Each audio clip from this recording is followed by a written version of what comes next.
It's a pleasure to be on with you. I admire all the work that you're doing as well. I thank you for supporting us.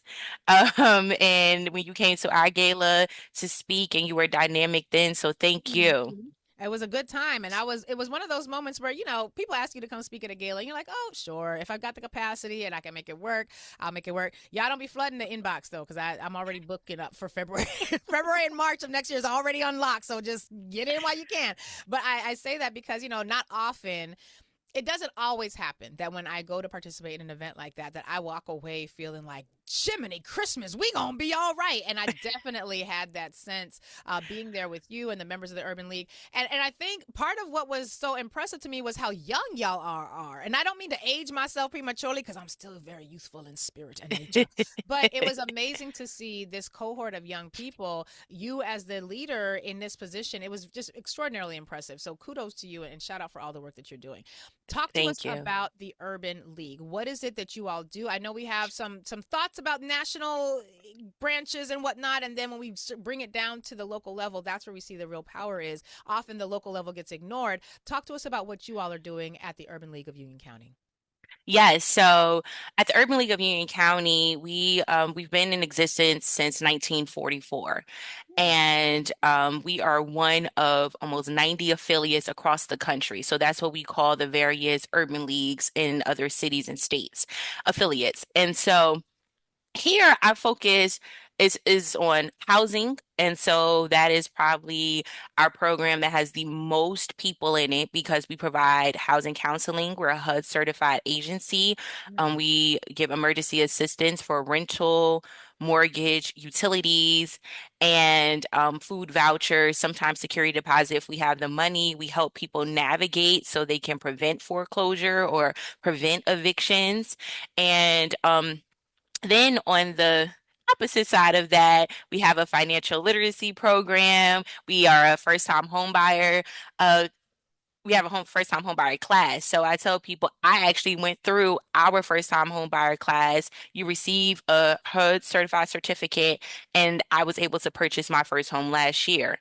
And so Congratulations. you can, thank you. You can receive grants from various banks because they need you to go through a program, and ours is free. So almost everything that we do here is free that we provide. Only thing that people really pay for is our fundraiser, and that's really it. And then our another program, which I would really say is like our niche here, is our reentry program. We help people who were formerly incarcerated, and we give them a second chance at life. We also lead the Union County Reentry Task Force. Our director of reentry, Kathy Waters, she's been doing this work for over 15 years, and she's now also the chair of the Gun Violence Advisory Board in Union County as well. So she has really laid the groundwork for this amazing program. We are full case management. So we help everyone from housing, finding jobs, transportation, getting book bags that have essentials in them, connecting them with social services, getting insurance. We have one client that's going to the DMV tomorrow so he can get his license restored and take his test. And so we pay for all of that as well. And then one of the proudest, I would say, things that I've done so far is that we implemented a counseling program. And so we have be life coach, behavior modification, peer support specialist, faith-based mentors, and we are averaging 20 one-on-one sessions a week right now. That Wow. we had to literally get like a separate room just so we can continue these counseling sessions. And with that, we are helping people that have gone through so much trauma that are just trying to adjust in society. And for me to see, especially a lot of Black men of all ages coming in to speak with the counselor, coming in and they want to be here. They feel like Urban League is a safe space for them. Mm. And that is breaking the stigma that the Black and brown communities that we don't want to see therapists, we're against mental health and things like that, but people need it, and it's all in how you approach it and the delivery of it. And so that is really something I'm proud of that we've done. And then from there, we again, workforce, right? You're helping people who have so many barriers to get jobs. So that's one of the things we do. And it's open to anyone in the community as well, not just reentry. And then to wrap up of our programming, youth program. So we're rebuilding our youth initiatives. We do a STEM competition every year, and that's been really great. It's called You Be the Chemist, and we have a youth entrepreneurship program as well. And we support them however we can. We took some youth to visit the Attorney General's office. So we are building up, and I like to say it's a holistic approach for the family because people Mm. are like, y'all do a lot, or it's too much going on, but it Well, but it's all too many connects. needs. Like, Eh, like you wouldn't have to have that much going on if we didn't have all of these needs. correct. And I want to point out that one of the benefits of having a structure like yours is that you have multifaceted approaches. So you could hyper focus on the need of one element of the community of reentry that they have, or you could create a wraparound system that's going to ensure that they're not just getting their one need met with you all, have to find another Exactly. agency or support to get their needs met somewhere else. This model of a 360-degree almost, and I guess we could call it a hug, right? Like it's Yes. a model based on the physical embrace of the person showing up as they are and then providing them the services that will allow them to navigate this particular set of circumstances as they move on. Now, one of the reasons I point that out is because a lot of times, Crystal, we will have some time. Well, I shouldn't say a lot of times. We have had in the past callers who will say things like, well, I was going to join my legacy black civil rights organization, but they don't do shit. Or I don't like the way they move. And there's one organization, we don't need to name no names. There's one organization in particular that people like to pick on, not necessarily yours. And they will say, well, I don't see them doing nothing. And I have to be like, well, wait a minute. It's a whole volunteer organization. Nobody's getting paid. Like if anyone's getting paid, it is like one person who is there because that is literally their full-time job. It's a volunteer organization. So many of these civil rights legacy organizations do not have this sort of, ain't nobody getting, put it to you this way. I ain't trying to count your coins, sis, but I would imagine you're not getting rich by leading the Urban League of Unique. I am not, and I'm glad that you mentioned that because I think some people think I am, and I am not. This is truly, I would say, um, I tell people that this is ministry essentially. Like I'm on a Good. mission right now. I'm on an assignment from God, and that He's placed me here in this place. And I was raised in Urban League, right? So Huh. my mom What does interned that at the mean? Urban League. What does it mean to So be raised in Urban League? so my mom interned at the Urban League over 40 years ago when she was in college. And so she always was a part of the Urban League, and she was actually a board member when she was pregnant with me. So the CEOs who ran the Urban League, I literally knew them since birth. And then as a kid, I would participate in the Black History Month programs. I remember the Urban League Guild had them every weekend at our library, the people they would bring in town. I found the pictures of me African dancing at the events, doing poetry. And one thing too that always stood out to me, we used to have an event called the Winnie M. Young Football Classic, which was at then it called Giant Stadium, our current MetLife Stadium. Okay. And we went every year, and that was our exposure to HBCUs because we didn't have any in New Jersey. Mm. So that's if when you thought about Urban League in this metropolitan area, you thought about that football game, right?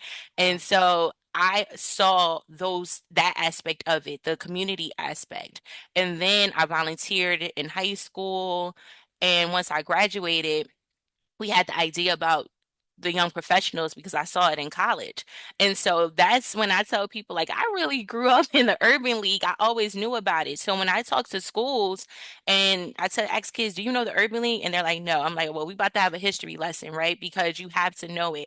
Even now, my staff, their kids, grandkids participate in our programs. I bring in family and different friends to come into our programs. Like we did a Kwanzaa celebration last year. And I'm like, okay, you gonna participate, you gonna participate That's right. because that's how I learned. That's how I understood our culture and I learned our history. So I make sure that I do those same things. So at our affiliate, we do have a staff that is here from 9 to 5 every day to run our programs. But we Mm. have volunteers, the Urban League Young Professionals, Urban League Guild. We even oversee the Trenton Guild, and they run the community programs that we have. So even today, I this evening in Elizabeth, New Jersey, we're going to have our annual community Thanksgiving event.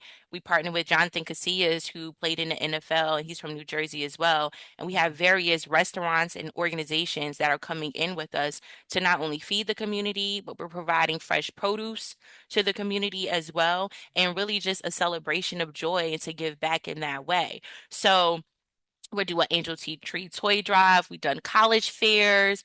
We have financial literacy events coming up. First time homebuyer program next month. We have a hiring event. So we are not only doing the day-to-day work, but we're doing the community programming too at the Right. same time. Right. Now, one of the reasons this is important to me is because, I grew up in the black church. And one of the things that I'm always carrying with me is that the legacy of the black church is one that is also rooted in the civil rights and the advancement of black people. As much as it is Yes. concerned about the spiritual needs of the people, those spiritual needs are often an extension or intertwined, I guess we can say, with the physical needs of the people. Yes. And I have been sort of troubled because, there are all these reports about how, attendance at churches are declining, and we now even have this movement. I don't necessarily want to legitimize it by calling it a movement, but there's certainly a section. I think a section is a fair statement. There's a section of our community that is proactively trying to depoliticize the black church and Mhm. and make it so that it is not a part of the civil rights movement. And that's something that's really been in the works from a variety of non-black religious entities for decades, ever since the civil rights was able to flex its muscles vis-a-vis the church. And I'm wondering, with the lack of reliance, with the increasing disconnect that some of the civil rights legacy organizations tend to have with young people, like younger generations who may not know of an urban league if they have not met a Crystal Orr, may not know of an NAACP if they didn't, go to sit under an L. Joy Williams. What can these institutions be doing to ensure that they are still viable in addition to the services that are being provided? There is an advocacy component that people Yes. learn. You are an example of learning the advocacy skills that are necessary to not just benefit from the urban league but to now be in leadership of the urban league. What is it that civil rights legacy organizations need to be thinking about so that they are able to connect with younger generations like yourself? And I mean, you are obviously a great example of this, but there are so many, I think, that end up falling by the wayside who don't get the advocacy training, who don't get the skills training, who don't know what it is to perform at a Black History Month celebration, who don't know what it is to get on stage and to engage in oratory and to recite poetry and to tap into the legacy of our ancestors. What is it that legacy civil rights groups need to be doing now to make sure that we are not only losing recipes but losing entire generations? Yeah, so great question. I think one, and I know this is so cliche, but partnership, right? Mm. That we are truly stronger together and we can't look at each other as competitors. We have to say, Ooh. where do we align? So we have some great partnerships with churches. We have always historically worked with Mount Teman AME Church, which is literally next to us in Elizabeth, and they just celebrated 165 years Wow. of being in our community In New Jersey?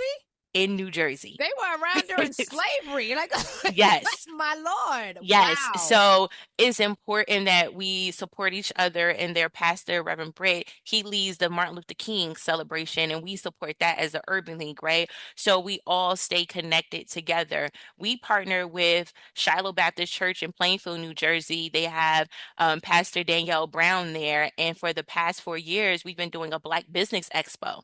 So in every Black History Month after church, we do a Black Business Expo. We host a panel for the entrepreneurs so they understand how to grow or scale their businesses. And they've been a phenomenal partner with us. Also, Fountain Baptist Church in Summit, New Jersey, they've been around for over a century as well. Oh my And God. they always partner with us for reentry, for our toy drive, for anything that we need to support our clients. And so there's other churches too, but we partnership, that's key. And even with Yeah. the other legacy organizations, we try to make sure that we consistently have those conversations. And I should say, my organization covers our entire county, which is about 21 municipalities. But I try to make it my Mm. business to get to know all the people in those various cities, get to know the organizations that are doing the work in the cities, who's running your NAACP, who's running your various diversity groups or who you have there. So if you need support, Urban League is here for you. I A love great it. example is that last month in October, we partnered with the NAACP, Elizabeth, Hillside, Plainfield. They all came together with the Union County Prosecutor's Office, the state public defenders, and other organizations. And we hosted an expungement clinic at Kane University. Over 200 people came to that expungement clinic. That's a great Interesting. example of Some how. great things. I've been hearing a lot of Yeah. great things about that institution as well. That's wonderful. Oh yeah, Dr. Repillette, another great partner, right? I can call Kane and they're like, sure, how can we how can we work with you, right? What do you need? And so you need to have people at the table Right. at these institutions, at these organizations that are seeing where we can have alignment and they're willing to work with you. But that's how you stay relevant. Yeah. Also, having the groups like how we had the young professionals, right? You're introducing a new generation to these organizations. I know back in the day, the NAACP and Elizabeth had the youth council and they would do the college fairs. And Right. so I went on a college fair. My mom was a chaperone. I was like 8 years old. I had no business being there, but it was spring Mama break. sore. She said, "This baby gonna learn today." Correct. But I did. I learned so much. We visited all the schools, and now you have these high school students who are part of the NAACP and understand what they're doing. Or I've been a judge for the AXO competition that the NAACP does and the state, and it's been in like the Middlesex County area, and you have again this new generation that's learning oratory and they're competing, Mm. and so that's how you get the exposure. But even tonight, so many people are contacting us to volunteers. We actually have more than enough volunteers, Wow. but eighth graders, high school students, different people are like, hey, can we volunteer?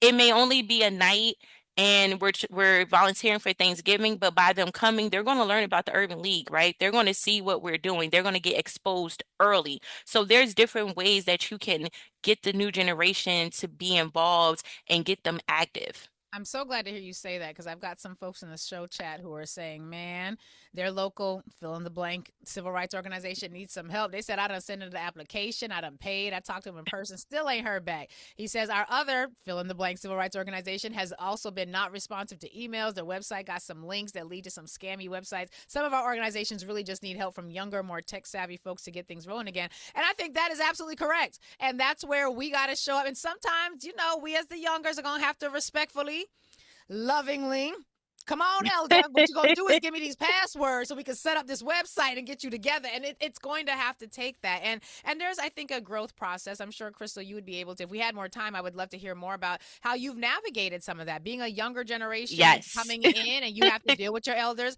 And you and I have had some conversations about offline about what that looks like. And it's not the easiest thing, but this is what community partnership and community development looks like. You all have also been instrumental in terms of filling in the gaps that arose during the SNAP fiasco. You've been doing a lot of work as it pertains to supporting the diaspora and doing a lot of work to assist the folks who are still recovering from Hurricane Melissa in Jamaica. So clearly, the tools are there. The capacity is there. We just have to make sure we get the right people in the right space. And y'all, I know y'all got some funky elders and young people who you got to deal with and navigating some of these organizations, but we're going to do that because every community has that element. That's not unique to us. We all have that, and we just have to be Correct. committed to the solution creation than we are to the identifying of the stumbling blocks, because there are a lot of stumbling blocks, and that is indeed true. It it is, and I will say too, to your point with the elders, that in order for people to come in, you have to pass the baton.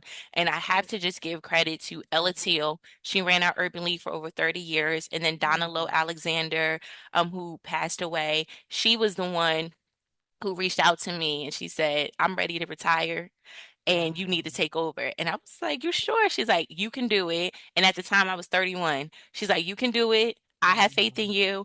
Yeah. And we need you to bring us into this new generation, to bring us up to speed digitally and, get us where we need to Yeah. be. So you Mm. have to have those elders who are willing to pass the baton and Yes. just be consultants, essentially, Yep. wise counsel Yep. and call them, but really willing to take a step back. We are Yeah. entering a time frame where a lot of the urban league CEOs, they are women. We have like almost half that are women now. Wow. And there's a good amount that are under 45. We have a few of us that are in our early to mid 30s still, and we all connect Mm. and work together, and we're champions of each other. And so you have to be willing to say, hey, let me train you, come on in, and then you take over. And I'm proud to see the millennials Yeah. coming into office, Yeah. taking over these organizations. I have that are stepping into these roles because we everyone keeps saying, I'm tired. The new people need to come on, they need to do work. And I'm like, we are doing work. We are here. Mm. We are literally we're Mm. waiting on you to really say, hey, let me step aside and so we can come in, but we could work together, right? That just because you've done something for so long does not mean your legacy will be erased, right? Right. And I think sometimes people have to realize that you laid the groundwork for us, Yep. and so now let us run with the baton. Like let us start sprinting and take off with it. And let us honor you Yeah. along the way. I always honor my elders. My mom has taught me that. I've learned the different people from Elizabeth, from around the county, and I praise them. We did a legacy breakfast last year for our 80th, and it literally Mm. was for those who most of them were over 80 or over 75. They've been with the Urban League or just in their communities for Wow. so long, and we honor them. And then as I reached out to them, they told me stories like, Urban League helped me get my first job. I Mm. integrated this, facility in 1958, or um, Urban League was the teenage hangout spot in 1953. So I'm learning. I'm listening Yeah. to the elders. I'm Yeah. learning about all the amazing things we've done, and now we're just taking it to the next level. So you have to learn, but you also have to be able to pass the baton as the elders.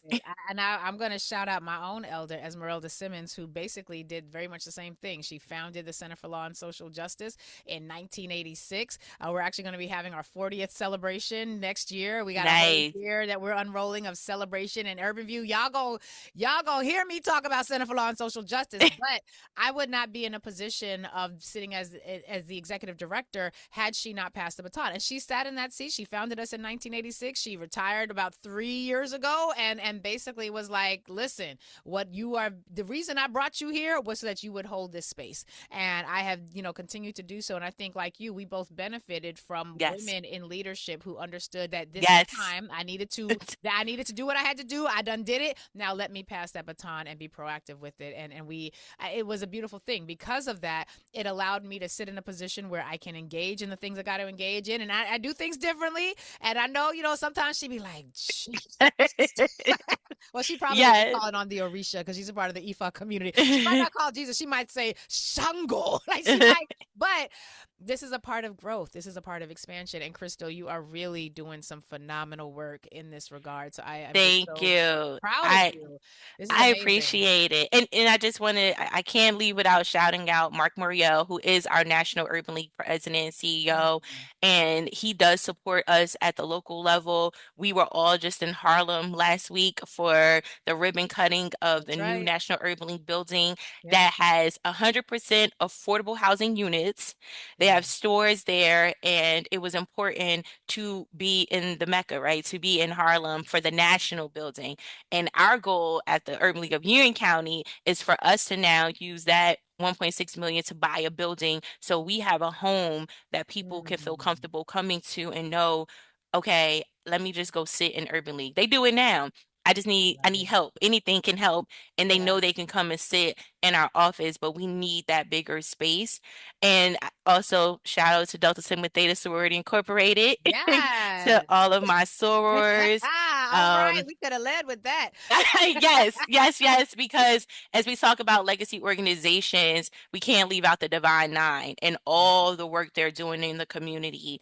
I mean, even during the election season, they're doing voting calls Yep. and coming together. They're supporting initiatives. Some of my sorors are coming tonight. My board chair is an Wait, what is AKA. tonight? What is tonight? Tonight is our Thanksgiving, community Thanksgiving event. Wait. Yeah, yeah. That's the thing you said you have too many volunteers for. Yes, but I mean, listen, I'm never going to stop a volunteer I or a know that's donation right. I know because that's right. nonprofits always need donations. But If anybody wants to come through, it's free, it's open. We have amazing restaurants who donated to us and people who are involved. And so we have those hot meals. We're I also love being it. going to give hot meals. There's a few unfortunate fires that have happened in our county lately. So we're making sure that those families are good as well, and however we can support them. And so I'm just Where can thankful. people go to donate? Because the man's gonna cut us off. We have a hard stop because the man's Yes. gonna pay these bills regardless of what I want to do. So where So can they go to donate? if you would like to donate, go to www.uloucnj.org. So Say that Urban one more League, time. www.uloucnj.org. So Urban League of Union County, New Jersey.org. You can donate there. All of our Instagram, Facebook, LinkedIn pages has all of our upcoming events, and Love it it. shows all the work that we're doing. So please stay in touch with us.